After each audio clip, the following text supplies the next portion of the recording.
Hi, everybody, and welcome back to the Find Out podcast. This is Tim Fullerton, and I believe we are on episode 14 or 15. I'm losing track now. We're back to our regular format after 2 episodes where we actually were in person. So I hope you enjoyed that, but I also hope you like our regular format because we have a great guest today.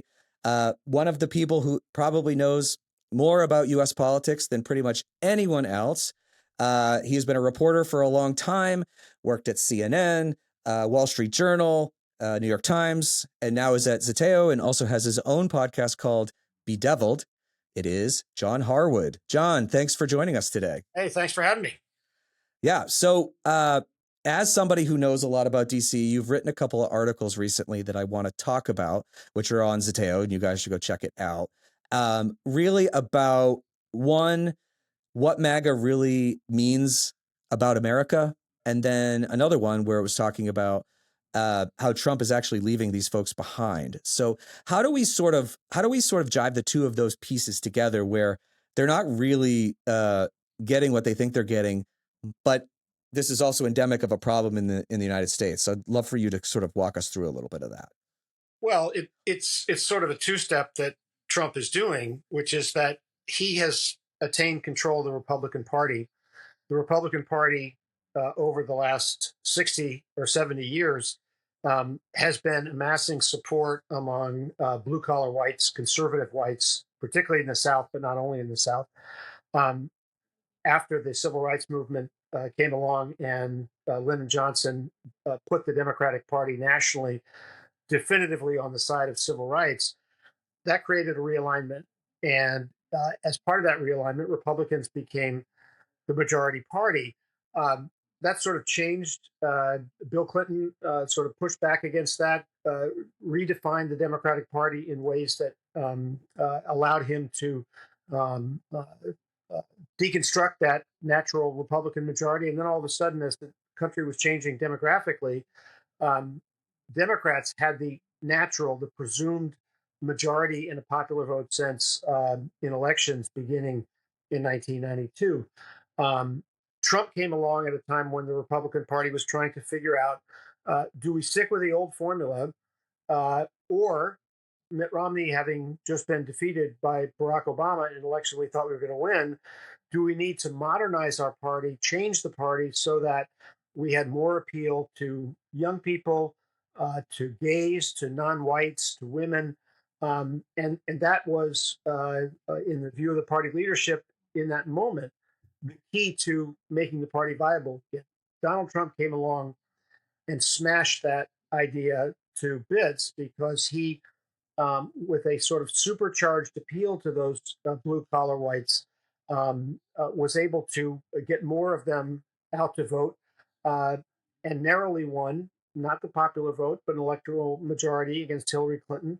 Um, his conduct in office uh, caused him to be defeated by Joe Biden, but Biden was beset with some political problems, some personal, some circumstantial, some economic. Um, that powered Trump's victory. And so now we have a MAGA movement, which is driven, fueled by those blue collar whites. But they're not the people who pay the freight for the party. The donors for the party um, uh, continue to want what they have wanted throughout my lifetime, which is lower taxes. And so what you have is a Republican Party that, without fail, when it gets into office, say in the last 45 or 50 years, cutting taxes is its number one priority, and that puts money in the pocket of people near the top of the income scale. Um, what the MAGA ground troops of the party get are the culture war that Donald Trump prosecutes very effectively. There's a huge racial overlay to this. Race is still, really always has been, but and still is the most important fault line in our politics. Um, and so uh, Donald Trump wages war against immigrants, wages war against DEI, which is code for black people getting things that they don't deserve, and that white people are now the locus of discrimination. You have a Republican Party that, in huge numbers, now thinks that the victims of racial discrimination are white people. Trump plays to that.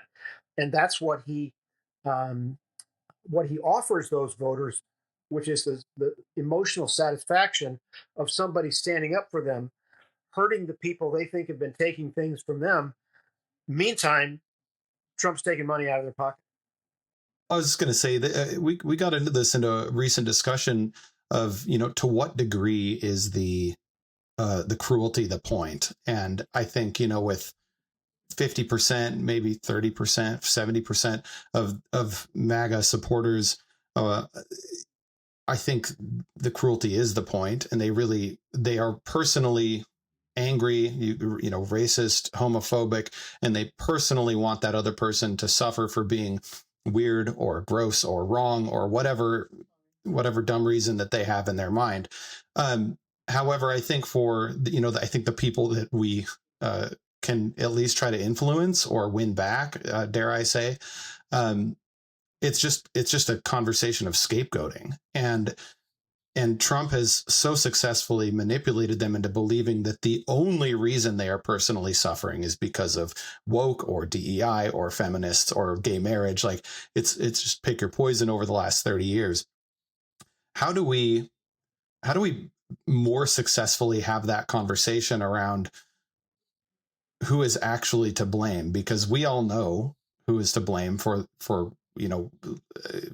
call it, or high school educated white, blue collar voters, whatever you want to call them.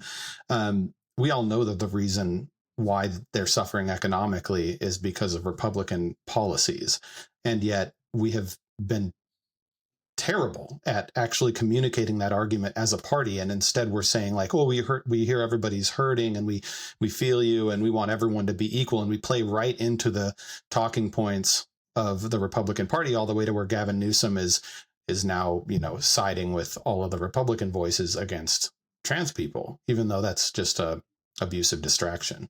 Well, let me just disagree with you slightly in that Republican parties, in some respects, have not helped, but I don't think they're the fundamental reason why blue collar whites in the United States feel aggrieved and going backwards economically. They're not actually going backwards, but they feel that in a relative sense. Changes in the nature of the economy technologically have reduced the return to physical strength and repetitive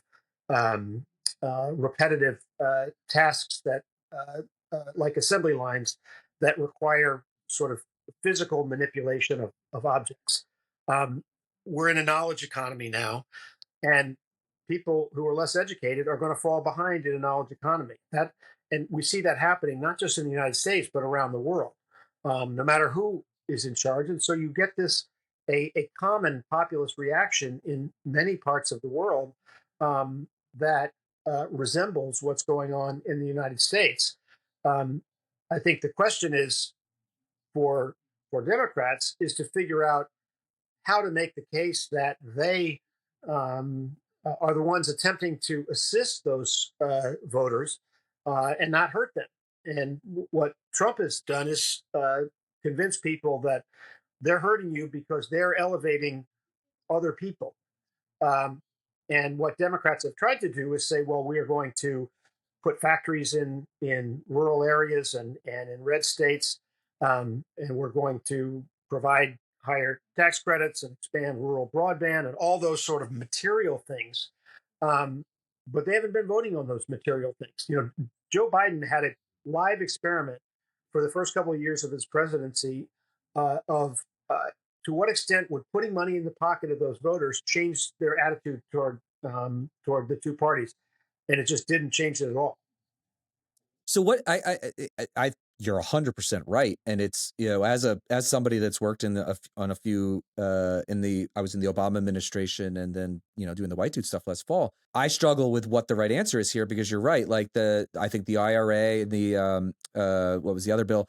Predominantly, those funds went into red areas and infrastructure, all the stuff, Yep. the money in people's pocket, all of those things, cut child poverty in half. And it didn't move the needle. Like, we went backwards, in fact. Why do you think we have gone backwards? It's not even just flat, but like, what are Democrats missing here, or what are Republicans doing? I mean, we know what Republicans are doing so well, but like, what are Democrats missing here?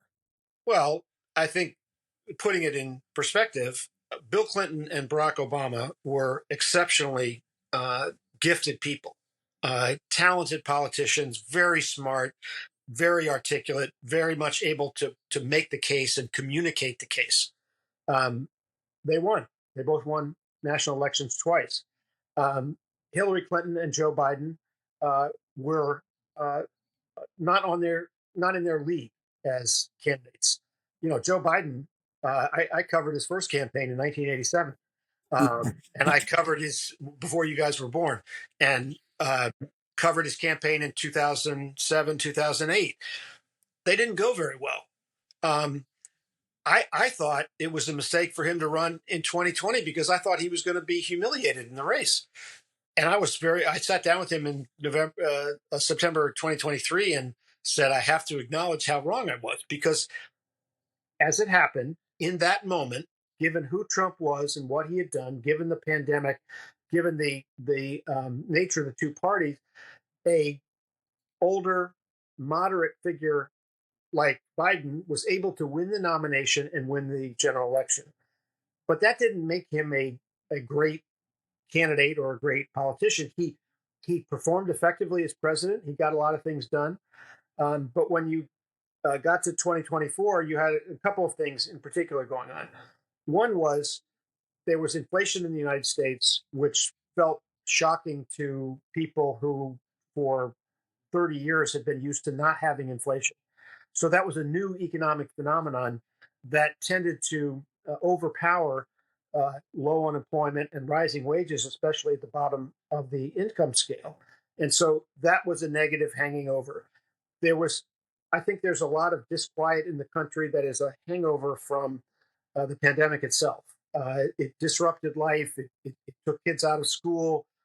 It upset people in pretty fundamental ways, so that in the fall of 2023, The Economist was looking at how well our economy was doing at that point. Inflation was coming down. The economy was growing. It was in stronger shape than any other of our industrialized peers. And they said the pandemic had broken conventional measures of consumer sentiment, because the negative feelings coming out of the pandemic overpowered the things that had caused people. If you asked them in a poll, are you confident in the future? Are you optimistic? Do you think the economy is good? Those in the past produced a certain level of satisfaction and confidence, and they didn't after the pandemic. So that was one thing. Second thing was that Republicans had taken over the House. Joe Biden didn't have a legislative agenda to speak of anymore. And he was 81 years old and showing it. He was not senile. He was in command of his faculties. He was able to do the job and make judgments, but he was not an effective campaigner or an effective communicator on most occasions.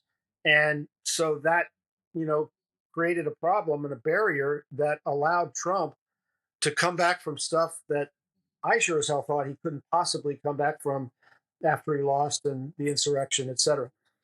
I think it's really interesting to look at the environment. I mean, 2020 was terrifying. That was the scariest year of my life by 1,000 times. Every day was like waking up to a new level of fear. And as a result, we elected a safe policy wonk senator with 1 billion years of experience who was kind of like our grandpa, and he made us feel very, very safe. I mean, I was elated when we woke up and it turned out that Joe Biden won. And I had never felt this. I mean, it was absolutely cathartic after, what was it, about 7-8 months of just sheer terror. I had young children at the time, even younger than they are now. And 2020 was terrifying. And so I think Joe Biden was a logical, healthy, emotional response to that level of fear. Whereas you fast forward to 2024 and it's anger. People are just angry. And so they're looking for malice. They're looking for a vendetta and revenge. If you're telling me that we're better off, and I agree. But if the world is telling these people we are better off than everyone else, and they're looking at their checking account, or they're looking at the interest rate on their car, or the interest rate on their home, or the fact that they can't even buy a bigger home for their kids because rates are at 6 or 7% or whatever, they got to, people are angry, and they just want anger and rage. And so, it happened to us. I think we could have done a lot better job, but I also wildly agree that Joe Biden was a great candidate for a very, very unique time in American history. But there's a reason why that was his 6th, 7th time, coming around to a White House run. And it was only because of the pandemic, and really probably to some degree because of the nostalgia of the Barack Obama presidency, that people felt so comfortable in voting for him. So, we can learn a lot from that instead of, the Jake Tapper think pieces and all of the hand wringing. If you just look at what is 2028 going to look like, and who are we going to need as a society at that point? It's vibes. It's vibes. That's what it is. The vibe is going to shift big time. And no. It's they're voting on vibes. That's right, what it is. I mean, people elected Biden because he was like your grandpa. He was going to make you feel safe. And I'm showing my age here, but during COVID, no one my age was afraid. Not anybody. Unless you had some kind of pre-existing condition. 16 to 20-year-olds did not give a fuck. There was no reason for them to be afraid. They're told repeatedly, especially by the right, yeah, you guys don't have anything to worry about. This thing doesn't really get you. And so then they went through 4 years with Biden where everybody's like, oh, the vibe's going to get so much better. And they got shafted. Nothing about that felt better for them. And then they're going, oh, well, I want to buy a new car. And it's like, oh, well, the rate's going to absolutely fuck you. And everything else about their life, they're like, oh, well, everybody else seems like they're doing better under Biden, but I'm not. And that's why my generation shifted so far right. I mean, it's entirely vibes. At least they thought, okay, well, maybe Trump will shake shit up. And so when you're looking at 2028, you got to find somebody whose vibe matches both. They're going to help people your age and people my age. I have to make one generational point when you talk about the high interest rates at 6 and 7%. When I bought my first house in 1983, the interest rate was 13%. So that doesn't, 6 and 7 doesn't sound that too sounds high. Awful. that was the beginning of the Reagan administration when the Fed was beginning to try to bring down inflation. My daughter and her husband have a house with a mortgage rate, I think, of 3.5 or 4. So I get the contrasts and what they're not used to, but it's always hits me a little funny when I hear people talking about how they're getting screwed by a 6% interest rate. Well, and that was the last time that inflation was a massive issue in the United States, right? It was like Exactly. the late 70s, early 80s. So you've sort of now seen both periods of that. And unfortunately, I bought a place last year, and so I'm dealing with that now. So, but John, I want to ask you, this is the thing that everyone keeps talking about, and I'm kind of tired of it, but I want to get your take. What are your thoughts on this relitigating the last years of the Biden administration? We also saw his press secretary, Karine St. Pierre, I believe, leave the party Independent yesterday, now, right? and now is an independent. It's a really interesting for somebody that was literally the spokesperson for the president of the United States to then 4 months later, all of a sudden a book appears and they're an independent now.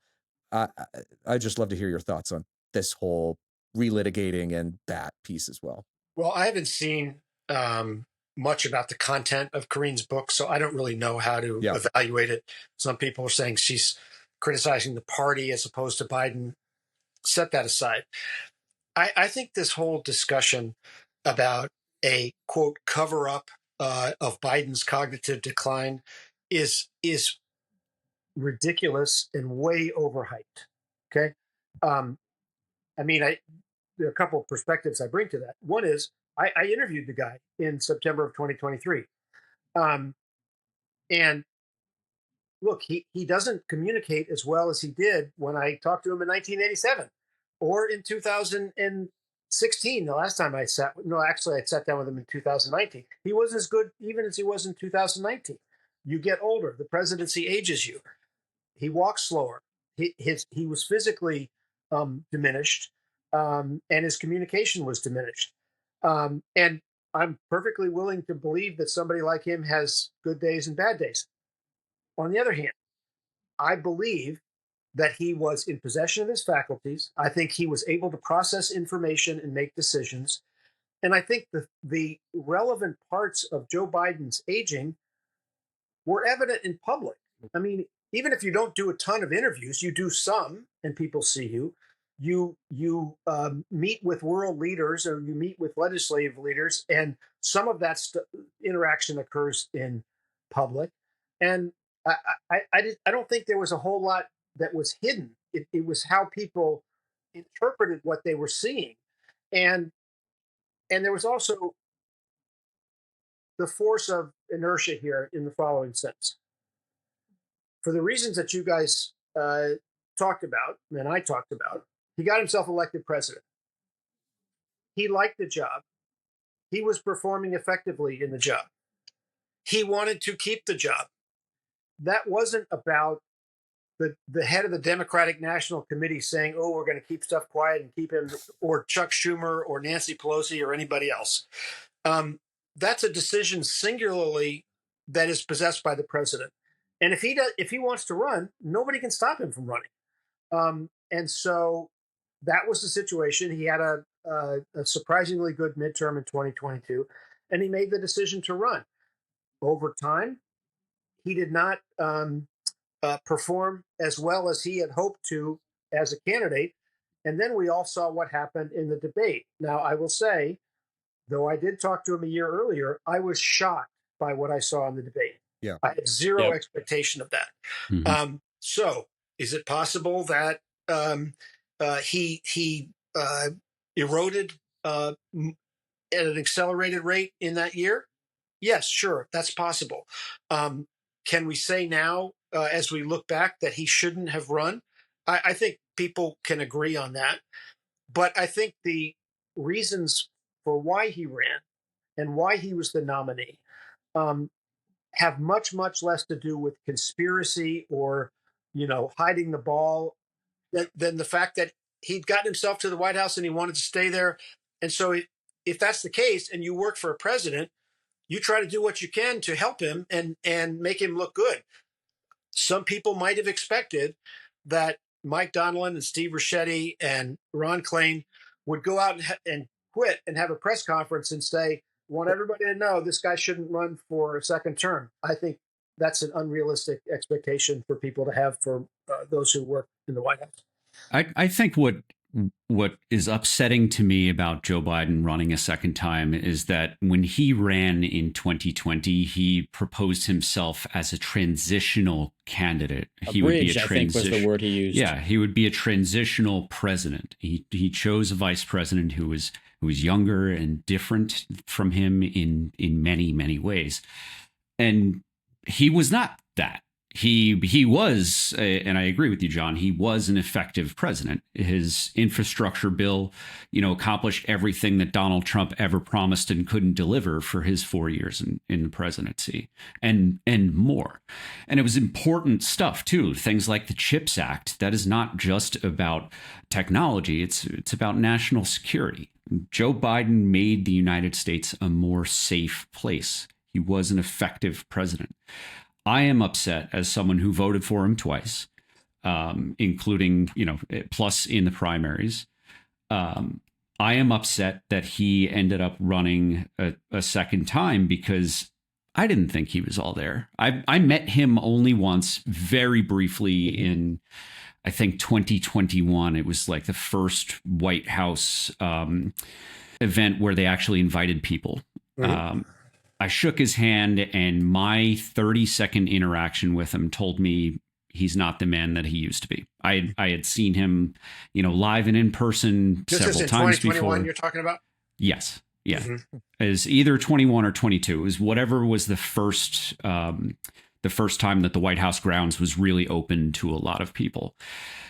I could tell in that moment, and again, it was a very quick impression, but I was like, this guy is not what he used to be. Now, I was still happy to have voted for him. I still thought he was doing a great job. but I wanted to see someone else. I really did believe him when he presented himself as a transitional figure who would hand it off to a younger generation. Well, what I would just add to that is I think that's an illustration of the art of ambiguity that politicians use. He said he was going to be a transitional figure because people were concerned about his age. Mm-hmm. He did not say that I'm only going to serve for one term. And so by saying it that way, he is trying to sort of get past a problem without making a promise. And that's what politicians do. And I understand why some people interpreted it as a promise. And if you asked him about it, he would say, well, I never said that. And his aides will say he never said that. That's a legitimate thing to be disappointed politically because he allowed some people to believe something that was not going to be borne out. Real quick, Rich.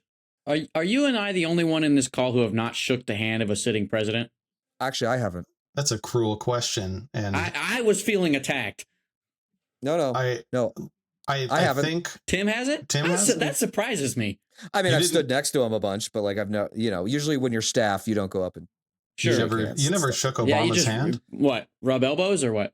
I was elbow to elbow with him once. I watched him do some karate moves as he was preparing to go out on stage, and it was the most surreal. I think Tim is number one in this. I would have reached over and just like scratched his back gently, like you'll be good, buddy. I was invited to more Trump White House events than either president on either side of him. Yeah. And I never shook his hand. I probably looked very upset every time he walked into the room. But yeah, I was in the Trump White House more often than anybody else. To the core point that Chris made, though, about that interaction in 2021 and 2022, He said he wasn't the man that he was. 100%. There's no disputing that. I mean, but to me, that's something that was visible. We could see it. When I interviewed him in 2016 after he decided not to run and Hillary was running against Bernie Sanders, and we did the interview on an Amtrak train. He looks way, way different than he does now. That's aging. Mm-hmm. And you saw how he walked. He was very ginger in his walking.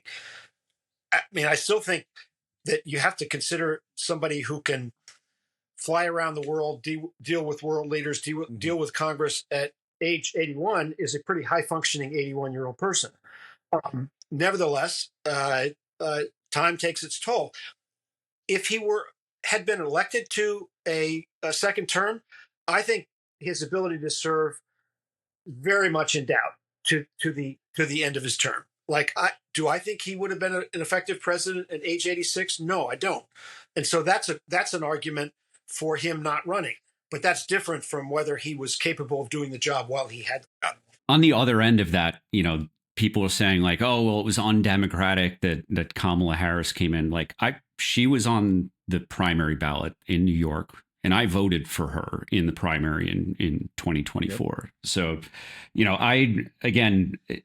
I believe that Joe Biden was an effective president and he was a good man. And I respect Jake Tapper. I've been on his show. But the idea that he's promoting that there was some cover up, I agree with you, John, is a stretch. Because I think about SNL. SNL is like The Simpsons. It's a true record of our cultural moment. And SNL had Joe Biden as a shuffling old man for years prior to his reelection. Right. Like we all knew that he was a shuffling old man. That's right. Yeah. But I want to turn to the president that we have currently, the other shuffling old man, who is actually the one who's actually destroying all the things that made America great. Yes. Mm-hmm. So, John, I think maybe you didn't interview him one-on-one, but I think you did a debate with Trump in 2015. I did interview him one-on-one. Have you let's talk about the current president. Like, I have a foundational question because this it's mind-blowing to look back at 2015 and think what the hell was happening back then and how the hell did we get to where we're at, for so many reasons. John, what was your state of mind with Donald Trump taking the, I think, third ever presidential debate stage as a candidate back when he was universally considered to be a joke, clown, sidecar performance. What were you thinking in that moment? And in looking back on that debate, which I think was a lot of things, how do you look back on, that almost 10 years ago this October? How do you process all of that? Well, I am among many people who was guilty of underestimating the potential of Donald Trump's candidacy. I thought he was a clown. I thought that once we got from the summer to the fall and things got serious, he was going to go the way of Michelle Bachmann and Herman Cain and people who had been, brief wonders within the party before. And as I watched him being interviewed during the summer, I thought that some of the people who were talking to him were giving excessive respect and credence to the ridiculous things that he was saying. So he would say, for example, I'm going to build a wall and make Mexico pay for it. And people would say, classic. And people would say, well, how are you going to do that? And he would say something and they would say, well, isn't that going to be really hard, or, whatever. And to me, that on its face was a preposterous idea. And so I sat down with him in September. And again, I'm thinking that he's going to disappear, but I'd interviewed all the major Republican candidates. Actually, all the Republican candidates. He was the next to last. Rand Paul was the last one. And I said, in kind of a gentle way, you're saying all these things that are ridiculous. What are you going to do when you become president and everybody sees that you were like Wizard of Oz behind the curtain? They pull back the curtain. It's just a guy saying stuff, right? And he said, "You watch me, and I can get all this stuff done." And I'm like rolling my eyes and thinking, okay. And it didn't register on him strongly enough. So when we got to the debate, I thought that I decided to take a sharper tone with him, but in the same vein, to say that you're saying stuff that is ridiculous. And I kind of thought that there was going to be a point, not necessarily because of me, but because of things that everybody in the press and political system would, how they would treat him, that it would be like you prick a balloon and it'd go down. And so the first question I asked him was, I recited some of the ridiculous things that he was saying and said, isn't this a comic book version of a presidential campaign? And he got all mad, and all the Republicans on stage, including ones who called me before the debate and said, how can you live with yourself with the press when you're letting Donald Trump get away with everything? What, it's a joke. And you better, as the moderator, go hard at it. Well, I was going to do that anyway. But all those people were so intimidated by what was happening in the audience and what they were seeing on the trail that once I did it, they all went crazy as if this was a bias and a violation of decorum and all this shit. And I am not the slightest bit embarrassed by what I did. The debate became a shit show, but it was a shit show because a Republican Party that had sequestered itself from reality decided to make it a shit show and made an NBC related outlet the target. And so they all went crazy. They canceled a debate that Chuck Todd was going to moderate in a month or two. And, it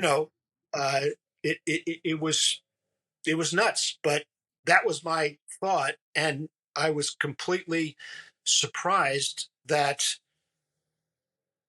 whatever I did, whatever other journalists did, whatever other Republican candidates did, this guy was a battle tank that was rolling on. And that's how it went. So do you, so from in the 10 years since you had that interview and you see him now, does he seem the same? Does he seem different? We talk a lot about President Biden's decline, and we have seen more unhinged and more deranged, and I think most importantly, dangerous things coming out of Donald Trump's mouth. But you've actually met him and talked to him. So what are your thoughts on that? I don't I don't think of it on a continuum of he was here and now he's here. He was always full of shit. Yeah. And prone to, from the beginning of his presidency and during his campaign, saying crazy things.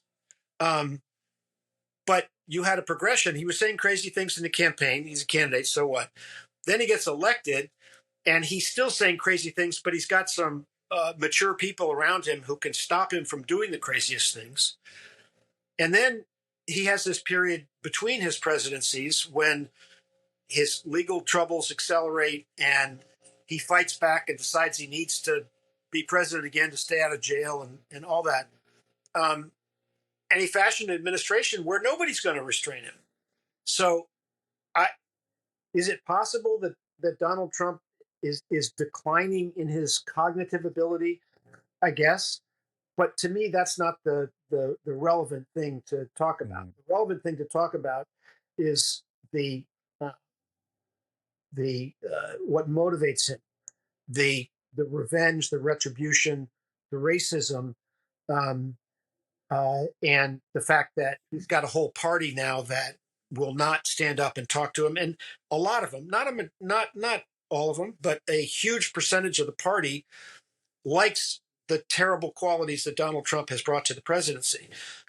Democrats are not going to come back and win by getting those people, but if you assume the MAGA base is 35, 38% of the electorate, there's another 10, 11% who are not on board with all this stuff. And that's where Democrats are going to have to make their way back to the presidency.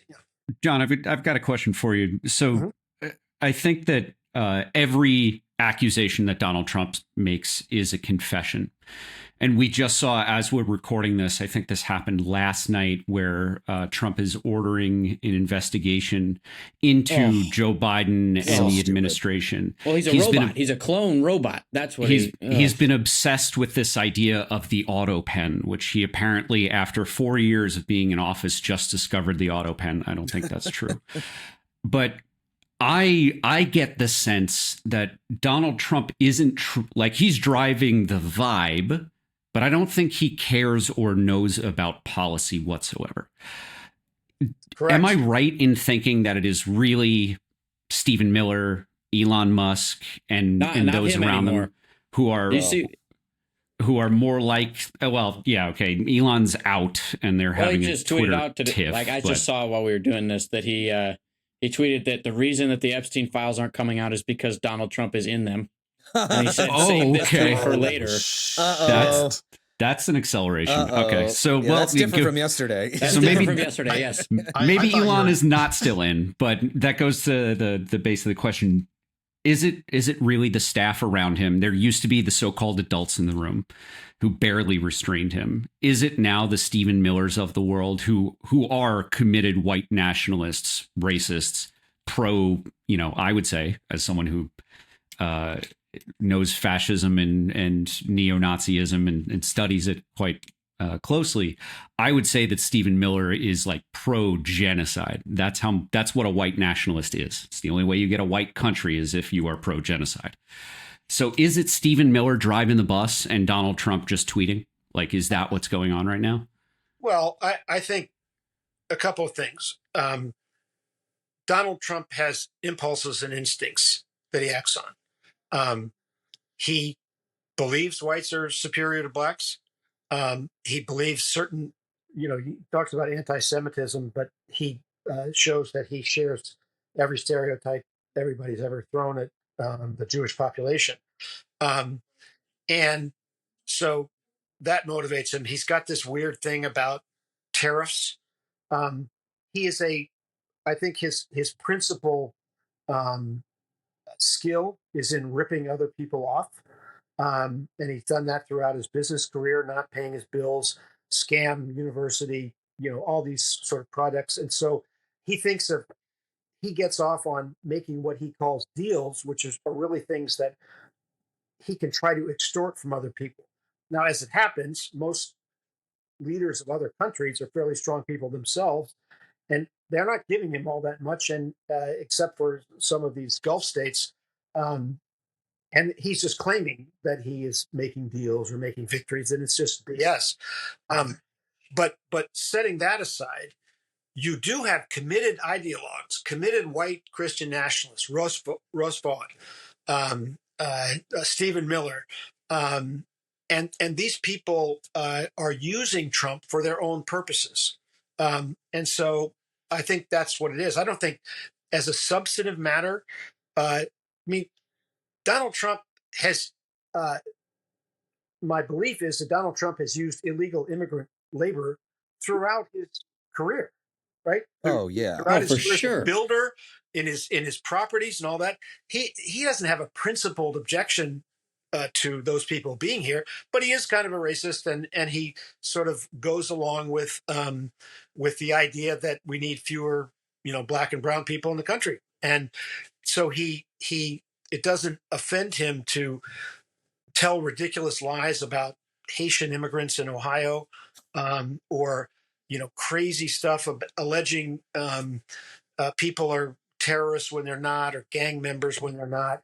That's he's playing a game. He's exerting dominance. He likes to try to dominate other people, and yeah, I think that's what it is. Other people are more serious about their objectives than him. He's impulse driven in the moment.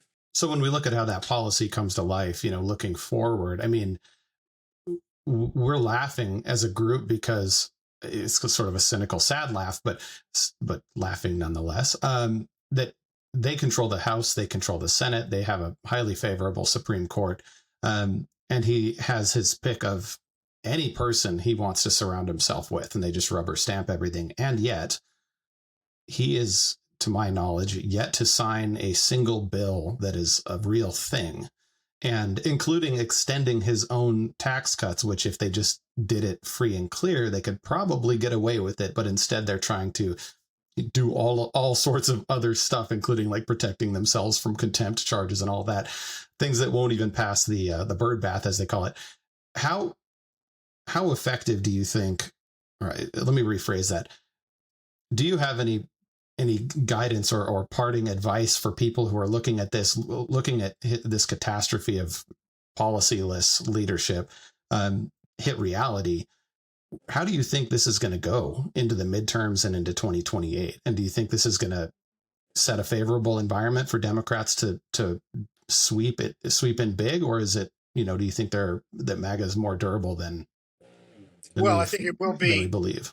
It will certainly be a favorable environment for Democrats in 2026.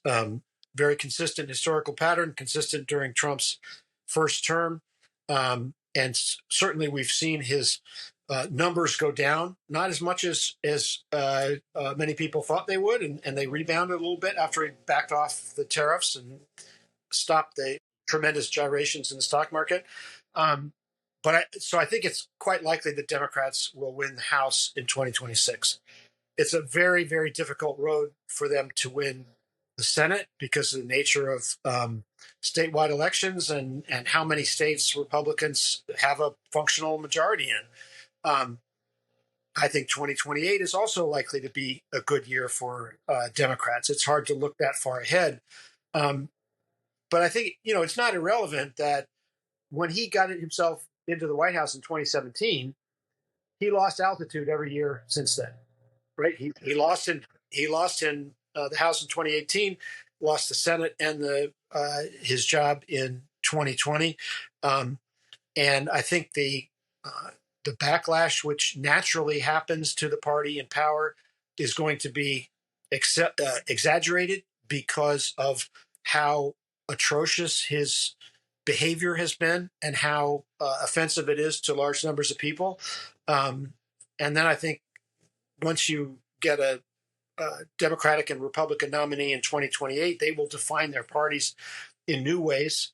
I mean, if it's J.D. Vance, I presume he will run on a continuation of MAGA, and it will be up to Democrats to have a candidate capable of competing with him, and I suspect they will. Well, we're gonna give you one final question here, John. Put you on the spot a little bit. So, what do Democrats need to do to make sure that the terrain is as favorable as possible in 2028? And I would love some early guesses on who some of the candidates might be that would be successful in 2028 for Democrats.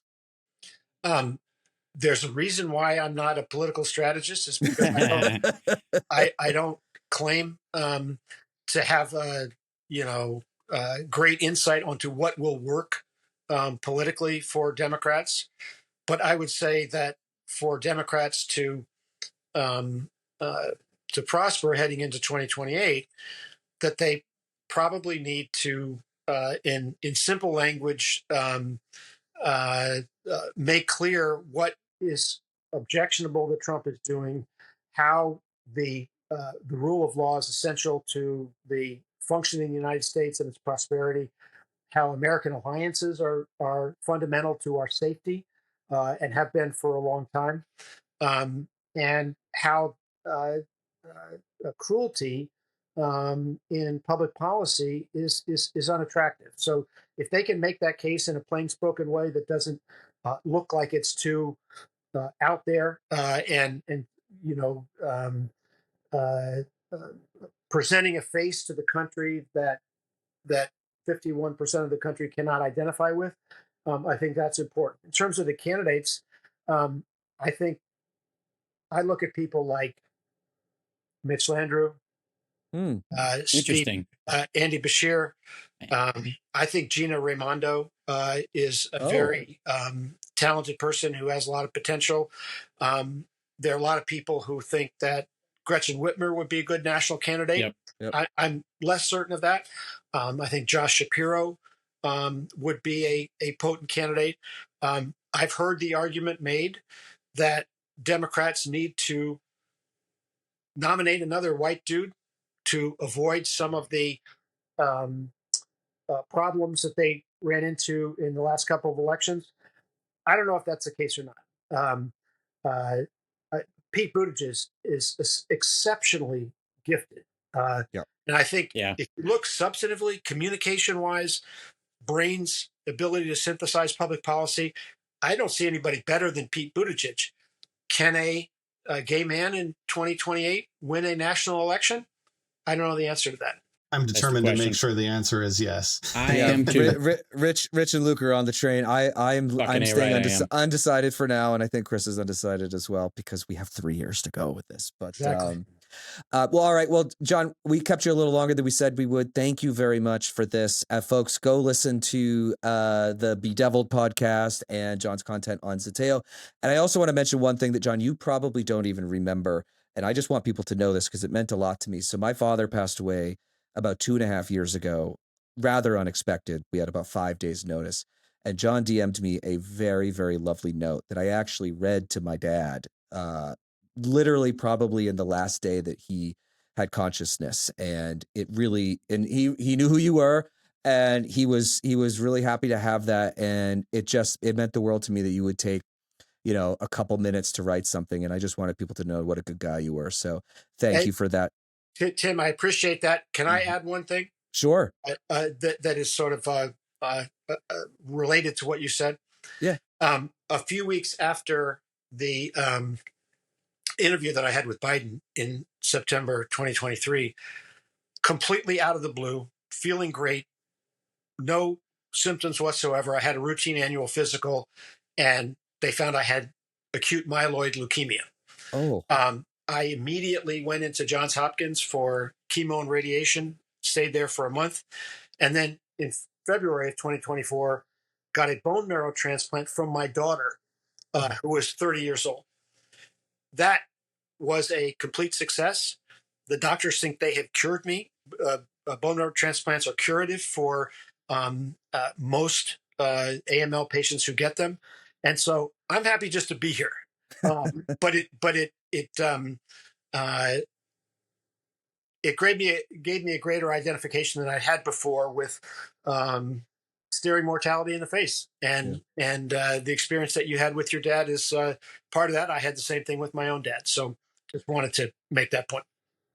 Well, and one of the things we talk about here is wanting to model positive masculinity, and you certainly have done that. through your career and also with that moment with me. So thank you very much, John. We'll have to have you back on again at some point, maybe in a couple, well, we'll do it before a couple of years, but we're going to see if your prognosticating about some of those candidates this far out was correct or not. I think you're probably right. But anyways, thank you very much. And thank you all for listening. And we will talk to you next time.